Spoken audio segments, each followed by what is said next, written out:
Abiding fam, welcome back to my channel. I am so excited to be back here. I was on a little bit of a hiatus from social media, and that's because things have been pretty crazy in my life. If you haven't seen my latest video, I am engaged. So Ben proposed to me on July 15th, and we are just so excited to enter this new season. So thank you to everyone who has offered their congratulations and has given us such kind blessings. It's just been a privilege being able to share it with you guys. And here is my ring close-up, which a lot of you asked for as well. It is an Ethiopian fire opal, and I am obsessed with it. Like, I'm gonna get into car accidents. I can't stop staring at it. Obsessed. So because everything has been so crazy, I kept it super simple in August. Having this channel, you can sometimes get into the mindset that everything needs to be perfect and elaborate and over the top, and that's not the point of a bullet journal. It's fun to do that sometimes, but ultimately it just needs to be functional, and sometimes you just don't have the time to go all out. And so that is this month for me, and probably going to be some of the next months as well, as I'm in the trenches of wedding planning. So for these spreads, I wasn't getting super worked up about what theme to pick. I wasn't figuring out, crazy habit tracker layouts. I just kept it super simple. I grabbed these new stamps that I got while we were at the Lancaster Scrapbooking Convention, which I am going to have a haul video from that coming soon, so stay tuned.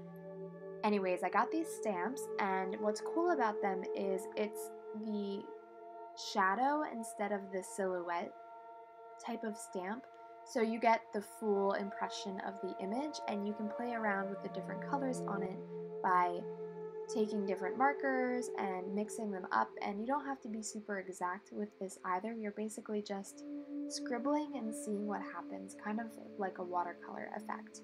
So I had a lot of fun playing around with these new stamps and using them in this notebook. I wanted to check to see if it bled through, and I was surprised to find that it didn't at all, really.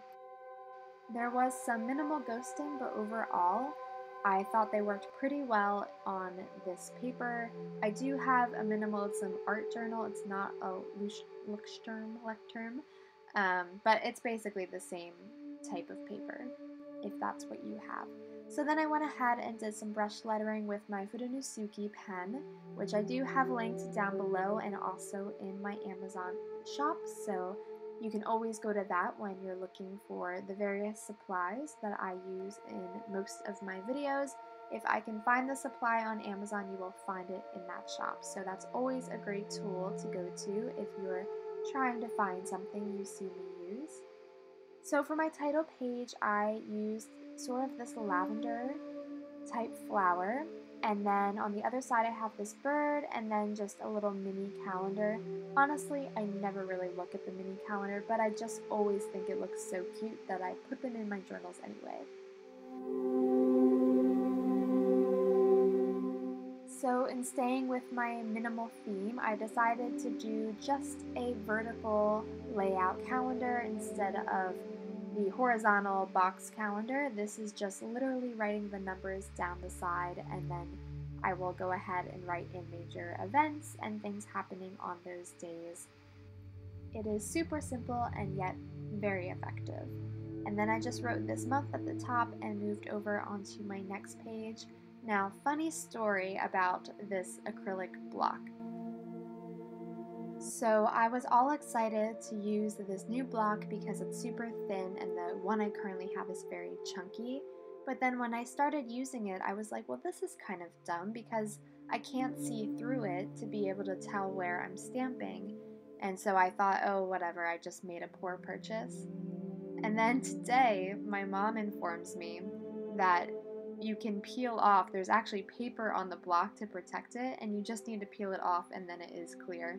So I was using this stamp this entire time with that paper on it, and that is why I had such a hard time placing those leaves where I wanted them, because I didn't take off the paper. So that was quite a duh moment for me, but we all have them and it's okay, and now I know. So, and the page turned out fine anyhow. But I just thought that was really funny that I was having an inner monologue with myself about how silly this block was. And as it turns out, it was just user error. So this next spread is one that is not going to apply to everyone, but since I am heading into a intense wedding planning season, I thought it would be nice to have a little place to just write to-do lists for this month. There's a lot that I need to get done in these first little bit, and so that is where I'll put those. So guys, that is all I did for August. Like I said, super sweet and simple. I have my cover page, I have my monthly page, and then the Dream It Do It is a goals page. And then I have that wedding planning page, and of course I'll fill in some dailies as well. So I hope you guys enjoyed this video, and remember that bullet journaling is meant to be fun. It's not supposed to be stressful, and if it's feeling that way, then just take it back a step. It doesn't need to be super crazy elaborate. And as always, thank you so much to my incredible patrons for making this video possible. I love you all so much, and if you want extra content, be sure to check out my Patreon and subscribe to this channel for more content just like this. Thanks for watching!